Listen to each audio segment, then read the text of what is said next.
Le PSG qui se rapproche des cadors européens sur un plan bien précis, la stratégie très risquée de Paul Pogba qui pourrait être fatale à sa carrière et Lionel Scaloni qui sort du silence sur son clash supposé avec Lionel Messi. C'est le programme du Journal du Foot numéro 1427.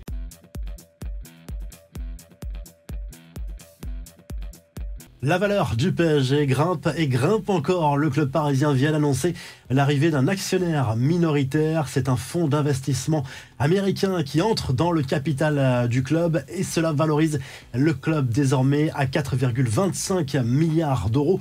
À titre de comparaison, le Real Madrid est au sommet de cette hiérarchie avec une valeur estimée à 5,6 milliards d'euros environ. On voit que l'écart se réduit de plus en plus entre le PSG et le sommet du gratin européen. En tout cas, QSI précise que cela ne changera rien sur sa mainmise sur les décisions principales du Paris Saint-Germain, mais cela pourrait changer des choses importantes sur l'avenir du Parc des Princes, notamment sa rénovation ou la construction d'une nouvelle enceinte si les choses tournent mal dans les négociations avec la mairie de Paris. C'est un petit peu la contre-attaque de la dernière chance pour Paul Pogba, contrôlé positif à la testostérone et suspendu provisoirement depuis le mois de septembre. Il risque une lourde sanction. Le parquet national antidopage réclame la sanction maximale. D'ailleurs, 4 ans de suspension. Il avait été question d'un éventuel accord entre le joueur et les instances italiennes, ce qui aurait permis de réduire la suspension à 2 ans. Mais selon la presse locale, les discussions n'ont pas abouti. C'est une stratégie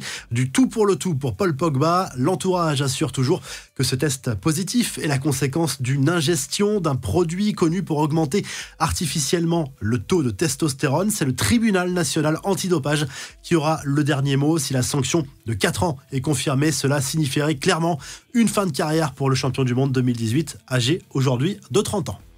Les infos en bref, Lionel Scaloni sort du silence après avoir reconnu le mois dernier qu'il envisageait de démissionner par manque d'énergie. Le sélectionneur de l'Argentine a expliqué qu'il n'avait toujours pas tranché. Il a été interrogé également sur les rumeurs sur un éventuel clash avec Lionel Messi. Il est le capitaine et j'ai d'excellentes relations avec lui, a assuré Scaloni, qui a tout de même coupé court à la discussion. On sent bien que tout cela n'est pas clair.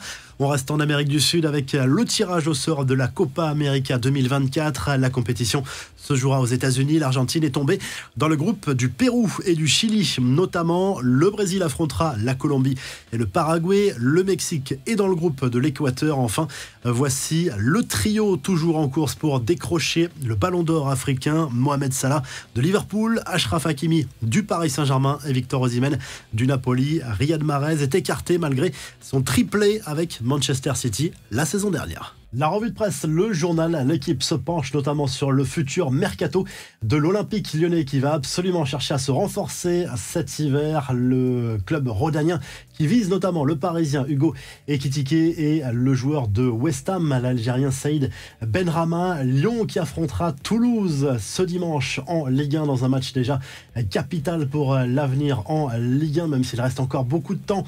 Il y a urgence pour l'Olympique lyonnais. Du côté de l'Espagne, le Mundo Deportivo se penche de son côté sur le mercato hivernal du FC Barcelone. Le club Blaugrana veut se renforcer au milieu de terrain après la grave blessure de Gavi. Parmi les cibles, il y a notamment le monégasque Fofana. On a aussi le joueur d'Everton Onana et Bruno Guimaraes, ancien lyonnais qui évolue désormais du côté de Newcastle. Et en Italie, le Corriere dello Sport se penche sur le choc de la soirée entre la Juve et le Napoli en ouverture de la 15e journée de Serie A. La vieille dame qui peut reprendre les commandes du championnat italien en cas de victoire. La vieille dame est 5e du championnat italien avant cette rencontre. Si le journal du foot vous a plu, on n'oublie pas de liker et de s'abonner et on se retrouve très rapidement pour un nouveau journal du foot. Très bon week-end.